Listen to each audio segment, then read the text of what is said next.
당신을 위한 태아보험 정팀장이자 유한이 아빠입니다. 지난 영상에서 우리 아이를 위해서 태아보험을 구성하실 때 필수 특약을 고르는 기준과 어떤 담보를 넣어야 되는지 말씀드렸는데요. 아쉽게도 기본적인 설계를 위한 최저 보험료가 있다 보니까 필수 특약 이외에 추가적으로 담보를 더 넣어야 된다고 말씀드렸습니다. 그래서 이번 영상에서는 실손으로는 보장이 되지만 가지고 있으면 추가적인 금액을 받을 수 있는 가성비를 잡을 수 있는 특약을 엄선하고 선별해 봤습니다.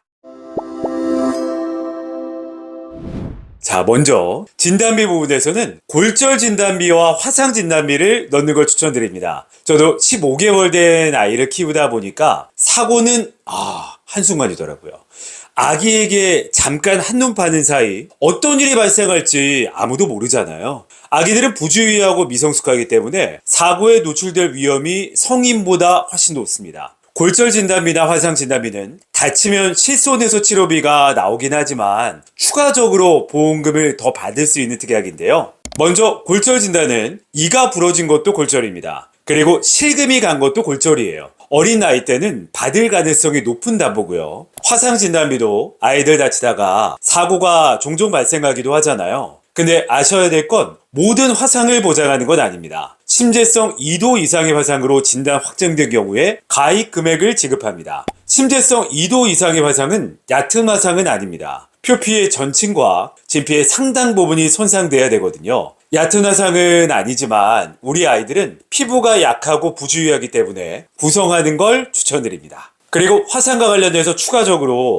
중증 화상 진단비를 구성하셔도 좋습니다. 화상을 당했는데 정도가 심하게 되면 흉터 제거를 해야 될 때가 있잖아요. 근데 흉터 제거는 미용적인 목적이다 보니까 보장이 안 되거든요. 중증 화상 진단비 보험료 얼마 안 하니까 구성하셔서 흉터 치료하는 비용으로 준비하시면 좋을 것 같습니다. 자, 다음은 어릴 때 발생할 수 있는 부분들을 보장하는 특약이면서 가장 중요한 건 보험료가 너무 착한 담보들도 있습니다. 부담 없이 가입하실 수 있는데요. 심장 관련 소아 특정 질병 진단 담보와 중대한 재생불량성 빈혈 담보, 중증 세균성 수막염 담보, 이 세 가지 특약들도 가성비로 추천드립니다. 그리고 필수 담보는 아니지만 수술비에서도 가성비 담보가 있는데요. 먼저 뇌혈관 질환 수술비와 허혈성 심장 질환 수술비 담보가 있습니다. 만약 소아암의 진단을 받게 되면 치료 기간이 길어지게 되잖아요. 암은요, 진단비를 1억 훌쩍 넘게 든든하게 구성해 드리는데 상대적으로 심장이나 뇌에 관한 진단비는 암처럼 많이 넣을 수 없습니다. 하지만 안타깝게도 뇌나 심장에 관한 질환도 치료 기간이 길어지는 경우가 굉장히 많습니다. 금액을 추가로 확보하기 위해서 뇌혈관 질환 수술비와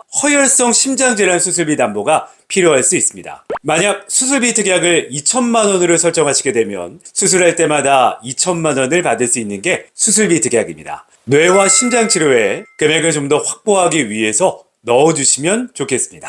그리고 조혈모 세포 이식 수술이 있습니다. 흔히들 골수 이식이라고 많이들 알고 계신데요. 수술할 경우 많은 치료비가 발생될 수 있습니다. 적은 보험료로 큰 금액을 보장받으면서 위험에 대비할 수 있는 담보입니다. 수술 담보 중 네 번째 가성비 담보는 소아 탈장 수술 담보입니다. 사실 질병 수술비 가입하면요, 보장받을 수 있긴 하거든요. 그런데도 중복해서 넣은 이유는 고객님들의 사례를 지켜보면 청구하시는 분들이 굉장히 많으시더라고요. 어린 시기에 흔히 발생할 수 있는 질병이고 보험료도 부담되지 않기 때문에 넣어주는 걸 추천드립니다. 이렇게 가성비 담보까지 같이 넣으시게 되면 태아보험 좀 아는데? 뭐야, 공부 엄청 열심히 했나봐, 이런 얘기 들으실 수 있지 않을까, 이런 생각이 듭니다. 그리고 추가로 넣으시면 좋은 담보가 응급실 내원 진료비 특약이 있습니다. 아이 키워보니까 갑작스럽게 응급실에 갈 일이 생기더라고요. 응급실 내원 진료비를 같이 준비하시게 되면 요긴하게 쓰이시지 않을까 라는 생각이 듭니다.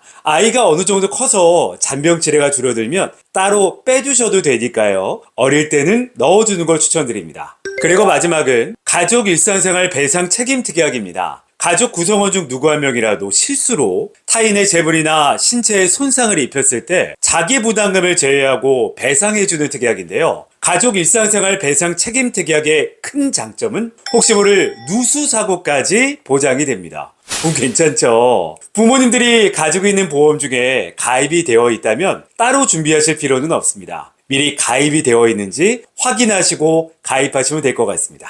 자, 여기까지 실손으로 대체할 수 없는 필수 특약과 추가적으로 넣으면 좋은 가성비 특약에 대해서 살펴봤습니다. 태아보험의 필수 특약을 구성하는 방법은 생각보다 어렵지 않습니다. 실손으로 보장이 되는지 안 되는지 먼저 생각하시고요. 실손으로 보장이 되는 부분이라도 보험금 받을 확률이 높고 보험료 대비 가입 금액이 얼마 정도 되는지 확인해 보시고 효율이 떨어진다면 빼주시면 되겠습니다. 보다 자세한 내용이 궁금하시거나 상담을 원하신다면 위쪽의 번호로 연락 주시면 맞춤 상담 약속드리겠습니다. 지금까지 당신을 위한 태아보험의 정팀장 유한이 아빠였고요. 태어날 아기와 함께 행복한 나날 보내시길 바랍니다. 감사합니다.